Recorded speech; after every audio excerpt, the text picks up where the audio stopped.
I hate this place. It's awful. This is weird. This is all weird. I think I'm possibly high. So nice to sit in a waiting room looking like this. Today my head is absolutely itching.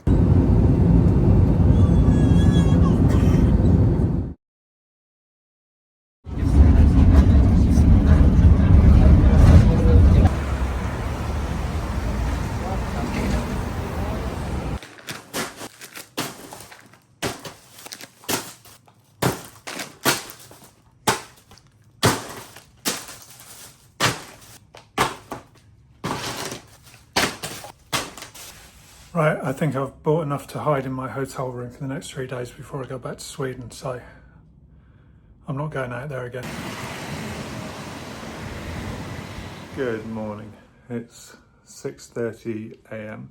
and now I'm going to reveal the real reason why I'm in Istanbul. I've probably put it in the title to this video, so it's not really a big revelation. I am here to have a hair transplant. So I've had a couple of days in Istanbul. Really didn't enjoy it, but now today I am off to the hair clinic and they will be giving me, hopefully, a fairly full head of hair back. So that's why I've got the beard, because I am very bald on top.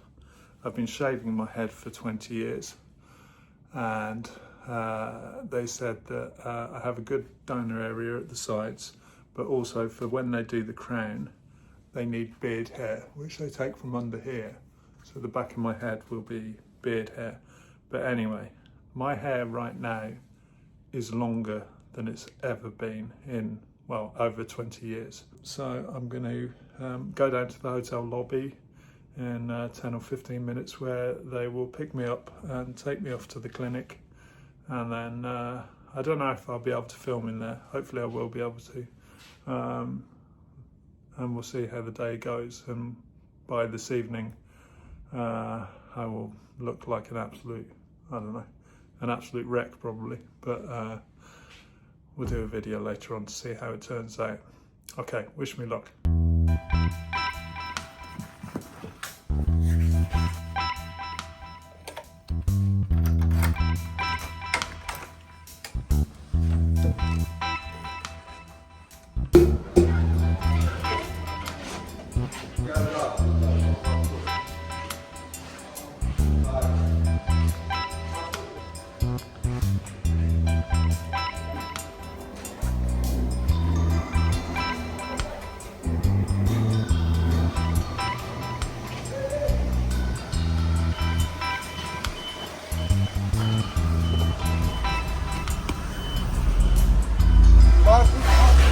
Yes.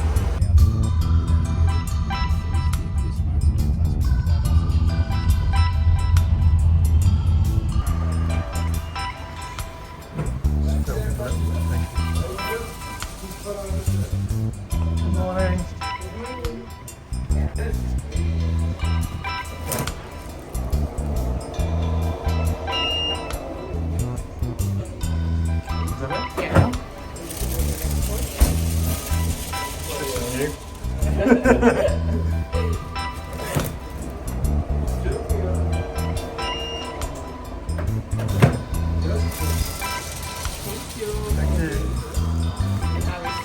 Thank you.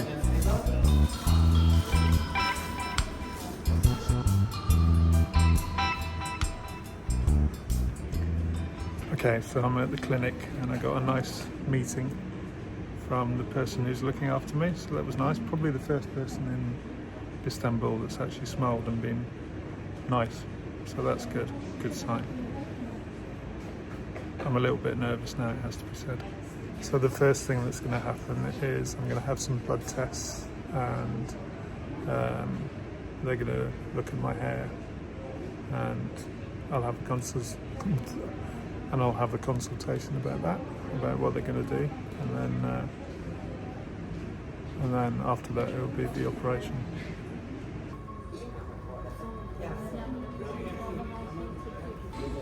So that's the blood tests and the photographs done. It's pretty quick and painless.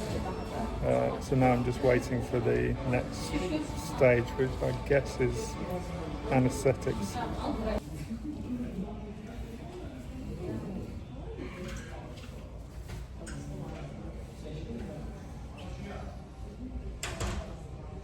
they've drawn on me, and I look like Sean Connery. Yes.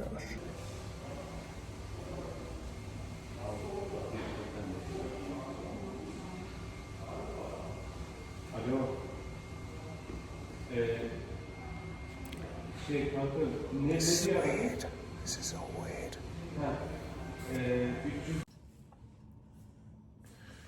So, hi.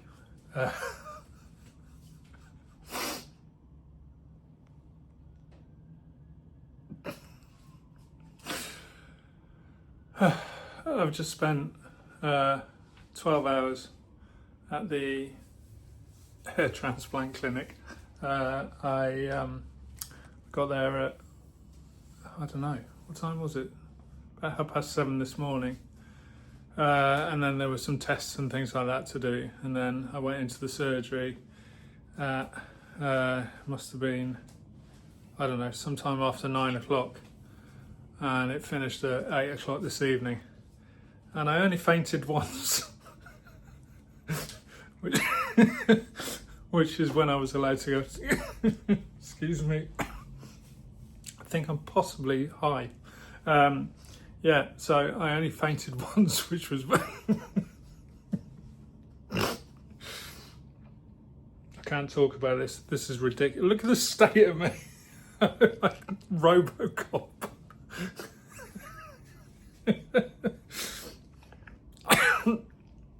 I'll tell you about it tomorrow.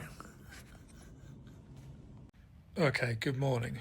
It is the day after the night before, and I couldn't hold it together to say anything on camera last night. I don't know why that was, but I assume it's all the drugs they pumped into my system. Anyway, I've still got the cheese slice on my head and the weird bandages and stuff, but they're supposed to be coming off today. Yesterday was quite weird. It was sort of fine. There were a few moments, it wasn't really painful. I went in and had the consultation and blood tests and things like that first. They drew the hairline, they showed where they were going to take it from, and they explained that at the back of my head, the very back, there wouldn't be enough to cover that, so I'd need to go back and do that. I already knew that anyway. They'd suggested that when I initially sent the photos, that I would probably need to have 2 operations because I was completely bald up here. So I already knew that. So I am going to have a bald patch, but I can live with that for a few months. So yeah, then I went up to the surgery and they gave me the anaesthetic, and then pretty much within 2 minutes I was asleep. So I can't remember anything at all. And I woke up a few times, but I drifted in and out of sleep. And then about halfway through they said I could go to the toilet, so I got up and went to the toilets. I was taken there by a clinical assistant. And when I came out the toilet, I fainted. So I ended up on the floor, which caused mass panic and everyone standing around looking very worried. I didn't really pass out. I was sort of aware, but my knees just gave out. So then the next thing I know, I'm in a wheelchair, and I was wheelchaired back into the room, and then they checked all my vital signs and checked that I was okay. And I recovered fairly quickly, but I guess it's just the shock to the system. I had obviously the hair taken from behind me and the sides, and then some from underneath the beard here. This is why I've got these bandages on, and some chest hair as well, which they didn't initially talk about. But when they looked at my manly chest, they were like, "Oh, there's a garden there to forage through." So it's going to be mixed in with chest hair as well, which will be, I don't know about that. I guess, I mean, they use it further back, Same with the beard hair. So normal hair from the sides and back is all the front, but they mix in these kind of hairs for thickness, I suppose. So yeah, that'll be interesting.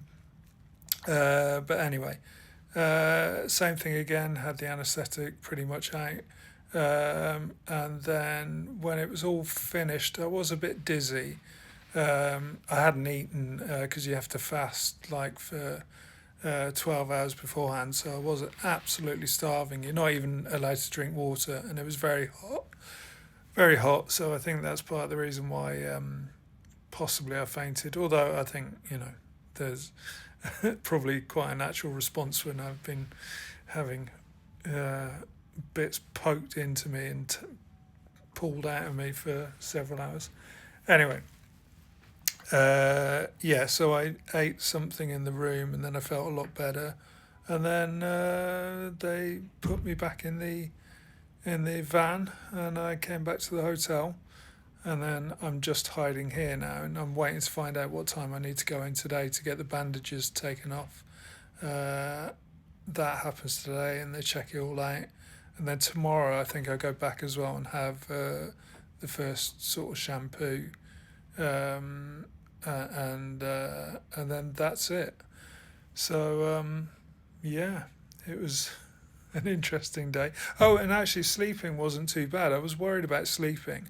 Right now I don't have it on, but they gave me a neck cushion. You're not allowed to the transplanted area. You've really got to avoid having any contact with it. So you sleep with a neck cushion and one pillow. And I actually thought it was going to be really uncomfortable. But apart from not being able to move sideways, I normally sleep on my side. So sleeping on my back is a bit unusual. So I woke up a few times and really wanted to sort of shift around. But I went back to sleep again and actually I had a pretty good night's sleep. I put two sort of big pillows either side of me to stop me rolling around. But even, with the neck cushion, you can't really roll around. So it wasn't too bad. And I've got to sleep like that for the next 10 days. And just basically be very aware of not touching my head or scratching or anything. As you can see, the cheese slice, I think I mentioned that, is still there. And there's obviously a bit of blood around it, but then behind it you can see the transplanted hair. So it'll be interesting as well. I guess, I don't know if they wash off whatever that orange gunk is today or whether that stays on till tomorrow.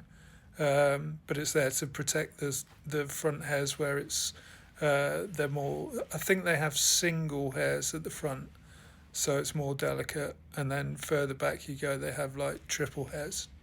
So yeah, it'll be interesting to see what they do today. But anyway, otherwise I've started taking my tablets. I have a whole list of things I need to do.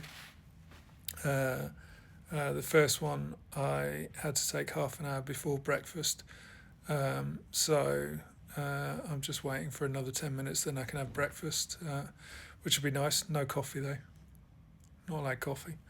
That's a shame. But apart from that, everything's pretty much back to normal again. So I'm interested to see now what the results are. It's going to take a few months. You go through an ugly duckling phase. All of the implanted hair falls out, but the follicles remain, and then it grows back again. And you don't really see the full result for 3 or 4 months. So it looks sort of patchy at first, I think. And then over the course of 3 or 4 months, it gets thicker and thicker, and then you'll kind of see what the results are. But just sort of being able to look at my hair in the mirror, it does just look like, when I did have hair, I did once go through a period where I sort of shaved my, well, I didn't shave it. I had like, I don't know, 3 or 4 on the clippers or something. And it kind of looks like that again. So if it does look like that, then that's pretty cool.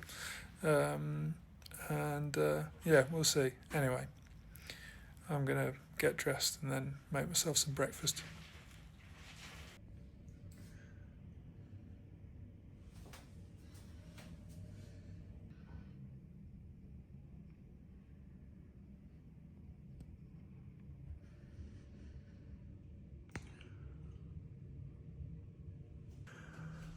I genuinely despise Istanbul. This is the least friendly, least helpful place I've ever been in my life. And I've been to Paris several times, so that's saying something. Anyway, I've been trying to get money out for the last 4 days. I've been to no end of ATMs. I've been to HSBC's own ATMs. I've been to Halk Bank, who have an association with it, HSBC. I've been to Zalzilit Bank or something, which also have a relationship with HSBC. I've been to ING Bank, also connected to HSBC. None of them will give me any money. I've spent hours on the chat contact with HSBC and they say there's nothing wrong with my account.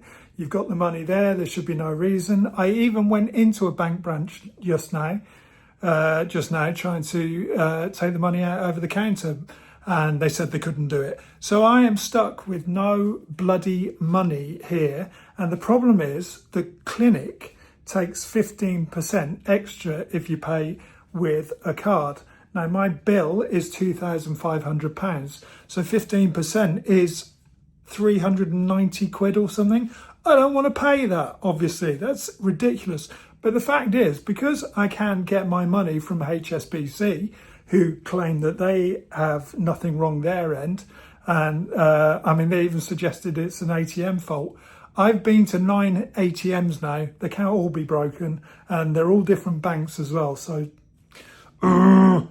anyway, so tomorrow I'm going to have to go into the clinic and explain that I can't pay the extra 15% because, frankly, I just don't have it. I've wiped myself out of money this month by doing this. They're going to have to wait. I've got some money coming in a few weeks. They're going to have to wait for that. There's nothing they can do. The biggest problem, though, is they've got my passport. So they could keep my passport. However, I have a Swedish passport as well. Unfortunately, I gave them my British passport and I'm travelling on my Swedish one. So if the worst comes to the worst, I can sneak off to the airport and sneak out of the country. I'll pay what I can. And if they refuse to give me my passport back, at least I've got a way out anyway. And then when I transfer the money, they can send it back to me. I might even suggest they do that just so they know I'm going to pay. But honestly, this place, I despise it. I genuinely despise it. And I love travelling. And it's very, very, very rarely I go somewhere and I don't like it.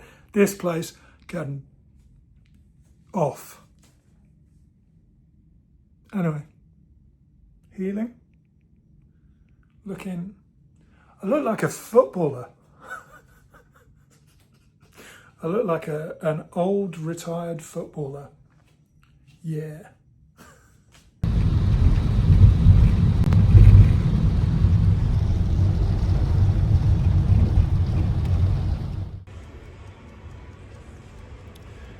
I'm having my hair washed today for the first time, and it feels so nice to sit in a waiting room looking like this. Good luck, right? Also, when I got here this morning, there was a bird trapped in the doorway and the drivers had to try and catch it, so it was a bit of a palaver when I first came in. It very funny though. It was a fun start to the day. Everyone was laughing, so that was good. And I expect they're all in a room now, hiding, laughing at me. No, they're used to this, aren't they? But yeah, I might keep this look. Who knows? At least they've given me snacks and a timer.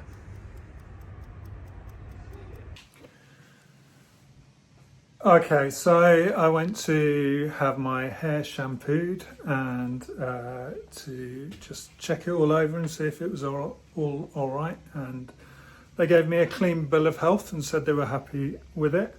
I had to pay with my card in the end, which meant I got a 15% surcharge. So that was an extra 300 plus quid that I didn't need to spend. But thank you very much, HSBC, once again for sponsoring this video and making this whole trip a bit of a nightmare. They were great at the clinic. They were very understanding and they actually knocked some off just because they knew that I'd been trying to sort the situation out and it wasn't my fault. So great. They were really good, and overall I think the experience was great with them. The rest of it, yeah, you've already heard about my thoughts on that. Anyway, tonight is my last night here for this time. I do actually have to come back in a year's time. I've got a bald patch back here, even though I've had 6,750 grafts, which is more than I was expecting to have because of my luscious chest hair, which is now gone. Yeah, I did get a lot more than I was expecting, but I did know that I would probably have to come back for a second operation as well, and that will be the patch that will be at the back of my head once this hair grows. So I'll do that next year. If anyone wants to come with me, feel free. By the way, part of the reason why I'm being so open about this is the fact that I know a lot of people want to do it. I figured I can't hide it anyway. There's no point me pretending that I've not had it done. So I figured I'd just be open. So if you're interested in this, if you've got any questions, I had loads. I spent ages researching where would be the right place to go, etc., etc. Send me a message. You can find me on Facebook or wherever else, Instagram, and I'll let you know anything that you want to know. I'm quite happy to help because it is a nerve-wracking thing, and but yeah, it's perfectly fine. Anyway, so like I say, last night in the hotel tonight, so I'm gonna have a wander around, look at the restaurants that are here, and possibly just ignore them for not lending me a bowl. Yeah, I'll have a look, and if not, I might drop out and treat myself to a pizza or something. I've got to be in the lobby at 3 a.m.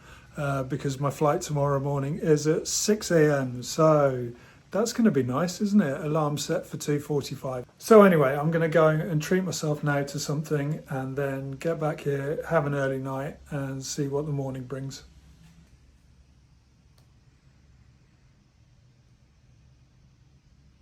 You know what? The hotel prices were about the same as you pay in the West End of London. No way. So I ordered pizza. All right, it's about 2:45 in the morning on Sunday, and I'm getting picked up at 3 o'clock in the lobby to go back to the airport. My flight's at 6:10, so I guess at least this time I'm going to get. It's a big airport, so at least I'm going to get there early enough this time, I think. Anyway, I just realised I haven't done a tour of my crappy hotel room, so I'll do that quickly before I go. Here is my 5-star bed, my 5-star sideboards, my 5-star seating area, 5-star curtains, 5-star view over whatever, 5-star breakfast area, 5-star telly with the cable hanging out, 5-star leftover pizza, 5-star toilet, 5-star mirror, 5-star rubber shower, 5-star telephone on a wonk.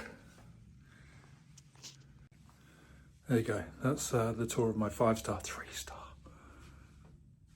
hotel. 5-star Windsor, 3-star. 5-star, 3-star hotel, Windsor Hotel in 5-star, 3-star, Istanbul, 1-star. Right, anyway, I'm going to have a coffee.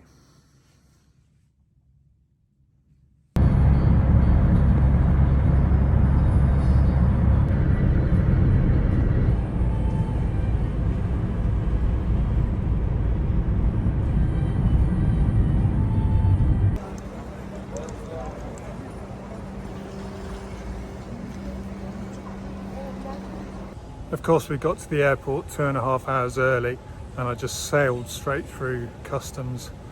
So I'm in here with loads of time to kill, but that's good. I didn't like this airport, Istanbul Airport, when we flew in, but I just saw they've got a nap zone over there where you can lie down and have a sleep. And I wish all airports did that. Such a simple thing, but one of the things you always need to do is find somewhere to lie down and have a sleep, especially if you're on a long journey. And so many airports nowadays just make it impossible by putting obstacles in the way, so you can't lie down on a few seats. And obviously I know if it's busy, that's not a good thing to do, but half the time You know, you just want a quiet corner to lie down and have some sleep when you travel a lot. So having a little zone where you can go and actually properly lie down is a great idea. Well done. So well done, Istanbul Airport. You did something right.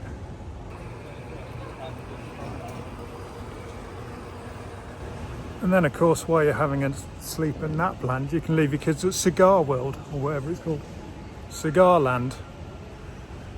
Leave your kids there and go and have a sleep. Responsible parenting.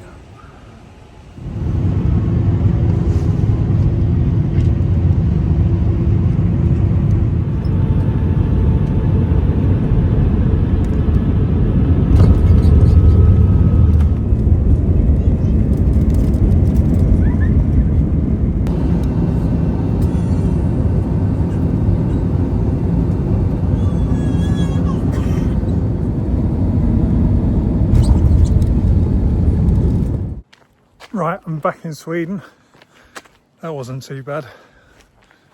Few hours I could have done without in Frankfurt, but it went by fairly quickly. So, took off at 6:10 this morning from Istanbul, and it's now about 2:30 in the afternoon, and I'm back in Gothenburg. It's sort of dribbling a little bit, so I want to get back to the van, assuming the van's still there, before it properly starts raining, because I'm not allowed to get my head wet and I don't have an umbrella. And I never carry an umbrella, but I think I'm going to have to invest in one. We'll see if I've got someone. We'll see if I've got one somewhere. Maybe I've got one hidden in the van somewhere. But yeah, it is dropping a little bit. But not too bad. It's quite nice actually, because today my head is absolutely itching. It doesn't hurt, but it itches. And I'm not allowed to touch it, so it's very annoying. Van's still there, we're all good.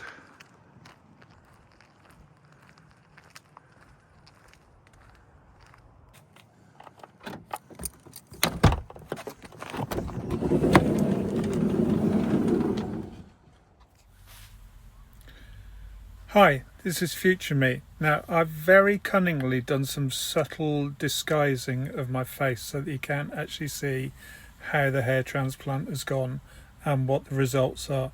So what you're going to have to do is come back in the next video. You may think that this is, you know, how it's turned out, but rest assured there's some very subtle things going on in this video, so you can't actually see the result here, I promise you. But next time, if you come back, watch the next video, you'll see exactly how everything turned out. If you have any questions at all about the hair transplant process, I know there's a lot of people who think about it. I thought about it for years, and I'm so glad that I've finally done it. Just leave a comment below. I'm happy to answer any questions and tell you about what happened and what to expect and where I went. I did quite a bit of research and it seems to have been the right choice, so please do leave a comment below and let me know what you'd like to know. I want to say a massive thank you to my Lita legends. That is Josephine, Alex, Maria and Daniel. If you would also like to become a Lita legend, just have a look in the description below where everything is described. You'll get early access to the videos amongst other things, and you'll get my unending love. But if you just want to see the next video and all the videos I post, please like and subscribe. Click on the subscribe button down there, wherever it is, somewhere, I don't know, somewhere. So, whoa, what happened then? Anyway, click on the subscribe button and press the notification bell. Thank you once again for watching this video, and see you in the next one.